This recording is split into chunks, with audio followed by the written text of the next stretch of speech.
સુરત ખાતે યોજાયેલી weight lifting ચેમ્પિયનશિપમાં ભરૂચની પ્રતિભાશાળી યુવતી દિશા રાજેશભાઈ ટેલરે શાનદાર પ્રદર્શન કરી સિલ્વર મેડલ મેળવી જિલ્લાનું ગૌરવ વધાર્યું છે. સુરત ખાતે ઇન્ડિયન વેઇટ લિફ્ટિંગ ફેડરેશન દ્વારા Gujarat state weight lifting youth junior boys અને ગર્લ્સ ચેમ્પિયન્સનું આયોજન કરવામાં આવ્યું હતું, જેમાં વિવિધ કેટેગરીમાં સમગ્ર રાજ્યમાંથી સ્પર્ધાઓએ ભાગ લીધો હતો. ભરૂચની દિશા રાજેશભાઈ ટેલરે 61 કેજીની કેટેગરીમાં ભાગ લીધો હતો. આ કઠિન સ્પર્ધામાં તેને શાનદાર પરફોર્મન્સ બતાવી દ્વિતીય સ્થાન સાથે સિલ્વર મેડલ પોતાના નામે કર્યો છે. આ સાથે જ દિશા ભરૂચ જિલ્લામાંથી આ સિદ્ધિ હાંસલ કરનાર પ્રથમ ગર્લ બની ગઈ છે, જેણે જિલ્લાના ખેલ જગતમાં એક નવો ઇતિહાસ રચ્યો છે.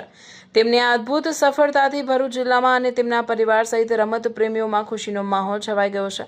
કઠોર પરિશ્રમ, અડગ મનોબળ અને રમત પ્રત્યેના સમર્પણથી દિશાએ સાબિત કરી દીધું છે કે જો ધગશ હોય તો દીકરીઓ કોઈ પણ ક્ષેત્રમાં શિખરો સર કરી શકે છે.